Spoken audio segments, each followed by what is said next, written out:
Ever since DJI launched the RS4 Gimbal, the question remains, is the RS4 actually worth it? So it depends on who you are and where you're coming from, because do you already have an RS3 gimbal and considering upgrading to the RS4? Or are you a complete beginner looking for your first gimbal? Let me try to clarify this along with some of the other questions that just keeps coming back, such as, does the RS4 work with the tilter ring? Can you use Raven Eye when shooting vertical? How large of a camera can I mount on the RS4? Can I use a microphone? And what base plate do you use on your gimbal?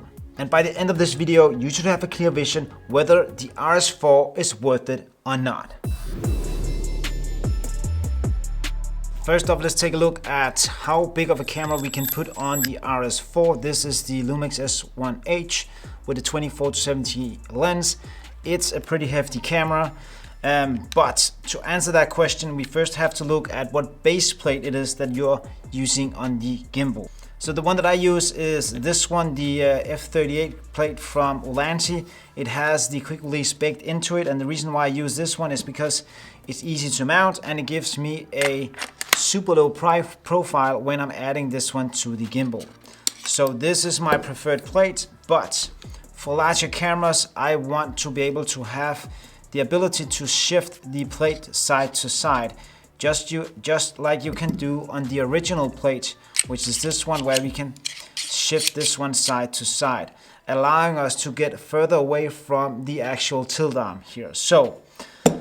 And the reason why I use this one, the small rig plate, is because again it gives me a super low profile, and as you can see we can slide that one onto there and the profile is nice and slim. So I already have one of these plates here on the camera, so let's put the S1H onto the RS4. There we go. And as you can see, I've already balanced the gimbal. It's up and running and it's looking super smooth. There's no problem in using this gimbal with this big of a setup. And as you can see, if I put it into underslung mode, we still have room. And I can even take this out the back screen, and there's still room for it here. And if we put it in PTF, you can see there's not a problem here. So this is the S1H on the RS4, and that is kind of the max, what I say, because if you put this one to sleep, and I'll take it right in here, you can actually see that if I open up, there isn't much room here, but there is room. So this is what you're gonna take notice of. How close are we gonna get to the roll arm? So a much bigger setup than this won't do. And if you're shooting on the Blackmagic cameras, then you will have to use the RS4 Pro. Ooh, the tilter ring with the RS4, that's a big question. This comes up all the time. So does it work? Yes, it does. And not only with the Pro, because now we have an RS8 port here, which allows us to hook the camera up to the gimbal using the controls here on the tilter ring. And as you can see, it works perfectly on the gimbal, but there's one firmware thing that needs to be updated. You can actually see it says 0 on battery on the gimbal, but if I press up here, we have 3 bars left on the gimbal. So a minor detail there, but stabilization wise, it kind of works flawlessly. And for the controls, you can see if I double tap here, it goes back to center. The mode button here, I can switch through to the modes without any problems. And I can also start and stop record when I have it hooked up. And the joystick also works. And I'm using the standard ring and not the advanced one, because I think that the grips are better, the buttons are easier. There's too much buttons on the advanced ring, I wasn't using it. So this one is much cheaper, and it kind of weighs the same. Even though that the advanced ring is carbon, there isn't that much of a difference between the two. So let's take the tilter ring outside and see how it works when we shoot with the gimbal. So the first one is just gonna be a straight push-in from the side here. So I'm gonna hold and adjust the top handle, get a nice low shot. And here we go, moving forward. Nice and slow, push in. Do the same backwards, here we go. Moving back.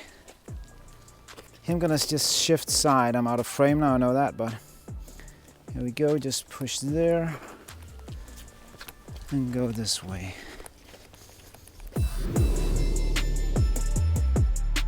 Let's talk cameras and microphones, because those two often goes hand in hand. But are we able to put a microphone on top of our camera and add it to the RS4 now that the arms has been extended? Let's try it.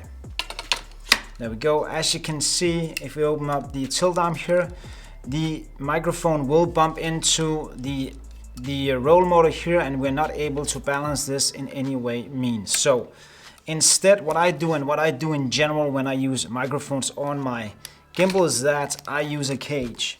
And the reason why I use a cage, because often on the cage there's a cold shoe mount here on the side, which allows the mic to go out on the side of the gimbal. So if you add this mic to this camera, add it to the gimbal again, now we can see if we open up the tilt motor, the camera now has full free motion, and the microphone won't hit the roll motor here on the back. And if I turn on the gimbal, there we go. If I try to shoot with this one, you can see still got nice motion, and if we want to put it into underslung mode, the motor here won't hit the microphone. So this is a very simple and very useful way to mount a microphone onto your gimbal. The focus motors is something that keeps popping up. Is it better? Is it bigger? And also the little switch, how does it actually work? And on the table here I have the two motors, the old one and the new one. And the new one is about an inch bigger than the old one, and it also got an angle so it hooks better onto the camera. On the side here you can see it now says F, Y, and Z. We don't have that on this one, which means we now can use focus, iris, and zoom, and we can now use both zoom and focus on this gimbal, even though it doesn't do it internally on the S5. If you're using manual lenses, you will also need the follow focus motors. And as you can see here, if we try to recenter the gimbal and I use the focus wheel here in the front, then I'm zooming, or no, I'm focusing on the gimbal. But if I'm using the joystick, you can see I'm using the focus motor to actually zoom on the lens. So this is how it works, and if you're someone that use focus motors a lot, the new focus motors are a big upgrade for the RS4. Raven eye and vertical, how does it work? Does it actually work? This is something that you wanted me to look into, so I've done that. And as you can see, we have the Raven eye on top of the camera, and there's a reason for that, because normally it's supposed to go down under here, but you can see this is the mount for the vertical for the RS4, but if I put this Raven eye on top of that, you can see it's going to block the mount for the vertical. Then I've tried to move this to the side here, so it's not blocking. You can actually see that the port here for the mount here is actually visible now. So if I put it on to the gimbal, that's actually possible. I can get it on there, but we have another issue here.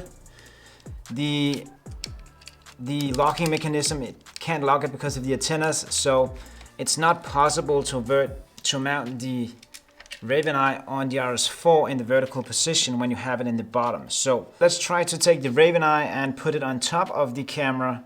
So we take this one off, we put it on top of the camera there. We can mount it on the gimbal right here. So we've done that. So now we have the Raven eye on the gimbal, and it should be ready to go. But we're running into other issues here. The cable here is not long enough now to reach the port on that side. Yes, you can find some longer cables to plug into the Raven eye, and it might work. But the balance of the gimbal here is just on the edge. You can see in the roll motor here, we are all the way out. I've just nearly balanced it. It does work. I've also tried to put it in the other position. Whoa, whoops. Put the Raven eye in this other position, and then you can see we have another issue. The cord here is hitting the pan arm. So using the Raven eye in the vertical position for the RS4, it's not ideal, I would say. It's not something that I would try to make work. Raven eye in vertical? No, I don't think so.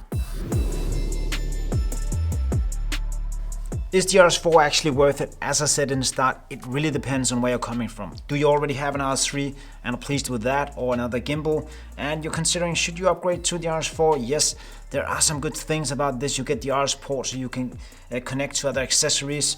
You have the vertical position, but there are also some flaws with the vertical position. But in general, I really think that The upgrades on the RS4 are subtle, but they're really, really good. So if you have the money, then yes, I would suggest just upgrading to the RS4 and sell the other gimbal you have. If you're a beginner and you're looking for your first gimbal, is the RS4 the one you're gonna get? Maybe it is a really good gimbal. It's future-proof. It got everything you ever want in a gimbal. It's super smooth, but there are other cheaper solutions out there which will do the job as well. So if you have the money, then yes, go out and buy the RS4. If you want to see my initial view of the RS4 and the RS4 Pro, you can go and watch this video right here.